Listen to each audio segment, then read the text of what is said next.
Wote Waislamu, Wakristo, mashehe, wachungaji, kazi tunayoifanya ni kupeleka watu katika ufalme wa Mungu, na Mungu ni mmoja.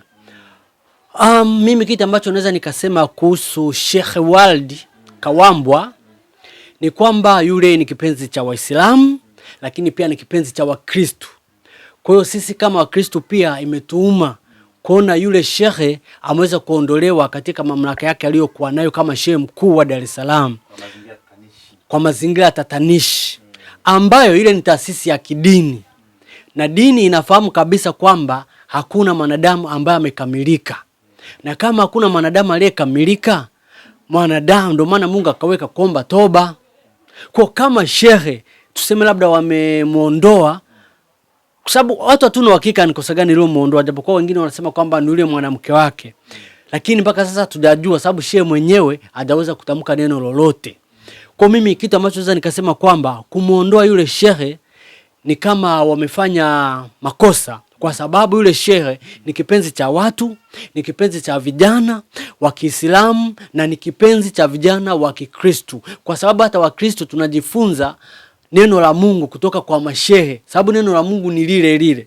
Sawa Na kama wamemhukumu kwa lile kosa alilofanya yule kuhusu yule mama, mambo ya familia yana mambo mengi, ushanielewa, na hakuna aliyekamilika. Hivi imagine sasa hivi Mungu ashuke aseme nyinyi mlo muondoa Sheikh Waldi, au wakati labda wako kwenye kikao wanamjadili jinsi ya kumuondoa, basi Mungu angeshuka pale akasema mtu yeyote ambaye anahisi kwamba amekamilika amuondoe Sheikh Waldi kwenye mamlaka yake, nani pale angejitokeza?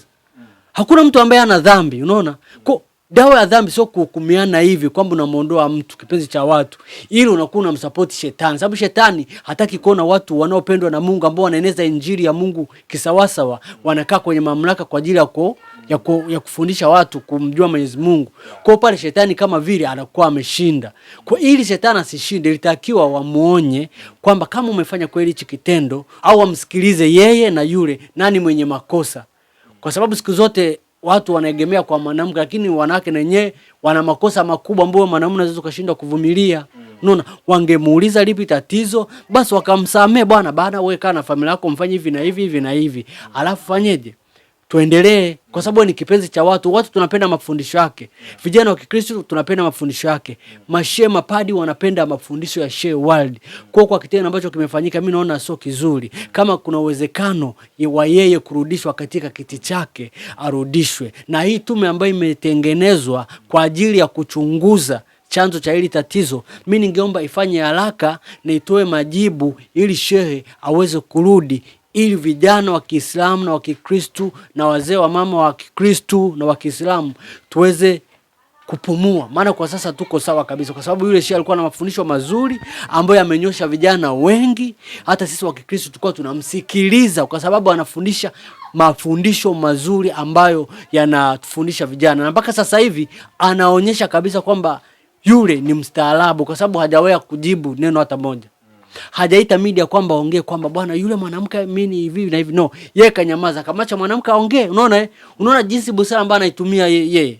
Angekuwa angejitokeza akaanza kuongea tungesema kumbe ana tatizo, lakini katulia, kacha chafuliwe, yeye kadiri na Mungu wake, na Mungu wake atamsafisha. Hii moja kwa moja inamaanisha kwamba shehe ni mtu wa Mungu kwa sababu ya vile ambavyo tu anavyozungumziwa, pamoja kwamba tatizo ni kubwa ambayo namna ambavyo inavyosimuliwa mtandaoni inaonekana ni tatizo kubwa, lakini kwa jinsi watu ambao wamelipokea wanalipokea kwa tofauti, wanaanza kusimulia mambo yake mazuri. Hii ina maana kwamba shehe bado ana nafasi kubwa katika mioyo ya wanadamu. Shehe, unajua, ngoja nikwambie kitu. Kama ukiwa una tabia mbaya, watu watajua. Nikwambie ukweli.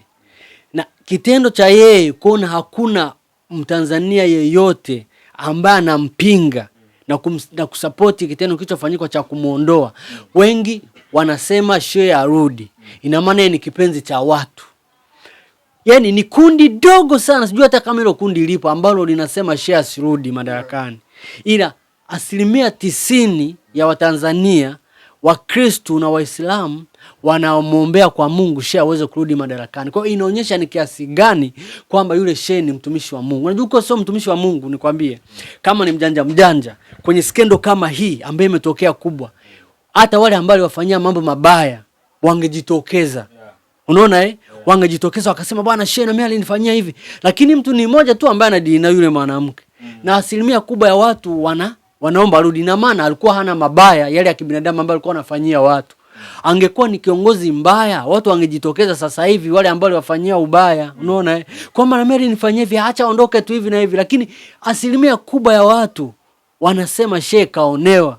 Unaona ina maana ni kuonyesha kadhabiti kwamba yeye ni mtumishi bora wa Mungu. Lakini siwezi kulaumu, kwa sababu ukiwa umenyoka na Mungu, umenyoka vizuri, hawezi ukaenda njia iliyonyooka. Lazima utapitia mabonde. Ukiangalia mitume wengi wa Mungu ambao walikuwa halali, ukimwangalia hata Yesu, ukiangalia na mitume wengine walipitia matatizo kama haya. Hata Mtume Muhammad pia naye alipitia mambo kama haya. Unaona kwa wale watu ambao wamenyoka waga wana vita kubwa.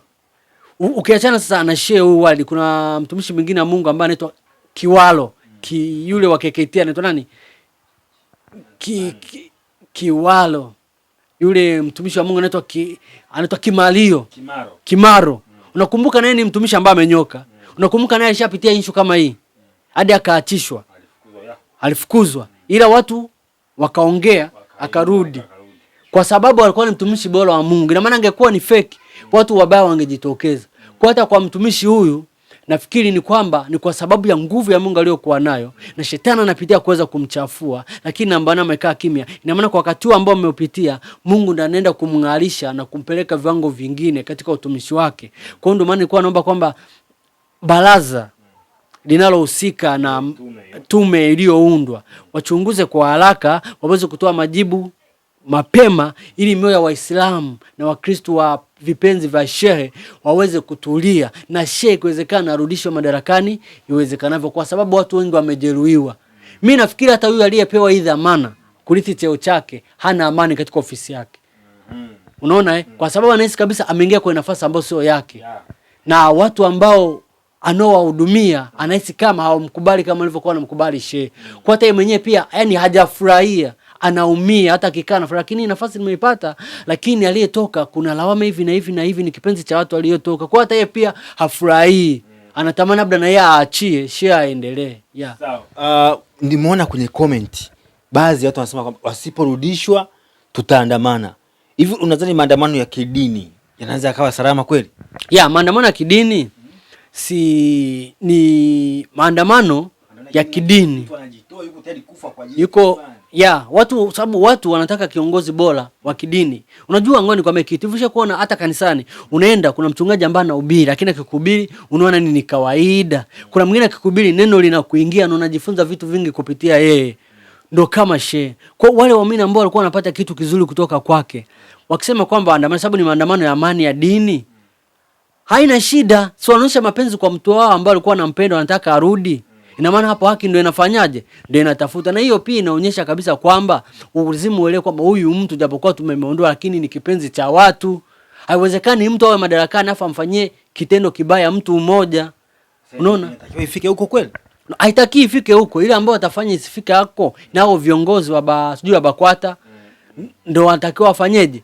Wasifikishe huko. Ndio maana kaunda tume. Kwa hiyo tume ichunguze mapema, iangalie chanzo ni nini na tatizo ni nini. Sheikh Waldi aweze kurudishwa madarakani, ili Waislamu na Wakristo ambao ni wafuasi wake ambao wanamfuata kutokana na mafundisho yake waweze kufanyaje kufurahi, kwa sababu hakuna mwanadamu aliyekamilika. Hata maandiko yanasema kwamba mkisema mna dhambi mwajidanganya. Ndio maana Mungu anasema tutubu kila wakati. So uwezo ukamweka, uwezo ukapata shehe ambaye ni mkamilifu. Kila mtu na mapungufu yake. Umeshaelewa Kuna wengine wanakuambia huyu hapa, huyu mwanamke huenda nyuma yake kuna nguvu inamsukuma kwamba sio yeye mwenyewe. Unadhani ni hivyo kweli? Kwa upande wa huyu mwanamke, yeye kitu ambacho anakiongea ikiso kitu kwanza hiyo sio issue mpya duniani. Unaona ni issue tu ambayo ipo kwamba mtu unaweza ukazaa na mwanamke, si ndio ukawa utaki kumuoa, ukaisa. Kwa ni wangapi wamezaa na wanawake afu waacha wakaoa wanawake wengine? Umeshaelewa eh? Kwa sasa kwa huyu mwanamke wengi wanasema kuna mtu wanasema kwamba inawezekana kuna kitu. Ni kwamba shetani akitaka kukupiga hawezi kukupiga tu hivi, lazima atafute njia ya kufanyaje? Kukupiga na kukudhalilisha. Umeshaelewa eh? Na katika kukupiga na kukudhalilisha shetani ajitokeza anatumia nini? Binadamu. Umeshaelewa eh? Kwa sasa kama labda share na maadui, wanaweza watu wakakaa wakaunda, vyeti vinatengenezwa mzee. Anaonekana hivi na hivi, chati zinatengenezwa, kila kitu kile kinatengenezwa ili aweze kuchafuliwa mtu. Lakini kama mtu amesimama na Mwenyezi Mungu imara, hawezi kumchafua. Bado unapomchafua ndio unakuwa unampandisha, kwa sababu kama angekuwa mchafu kwa huu umma ingekwisha dhibitika, kwa sababu haiwezekani shehe afanyie madhambi mtu mmoja tu. Ukiwa wewe ni mbaya na ni kiongozi, lazima utawafanyia watu wengi kama na hiyo tabia. Kwa watu wengi hapa wangejitokeza wakasema bwana huyu shehe bora aondoke kweli, maana na mimi alinifanyia hivi. Kama ushaona mtu yote anakuja anasema hivyo. Kwa hiyo inadhibitisha kwamba shehe yeye alikuwa ni mtumishi mzuri. Sema imetafutwa labda mbinu ya kumchafua. Na katika kumchafua mimi mtie moyo kwamba hii ni wakati ambao kila mtumishi wa Mungu wa ukweli anapitia. Kwa hiyo sasa amina. Shukrani sana. Amina.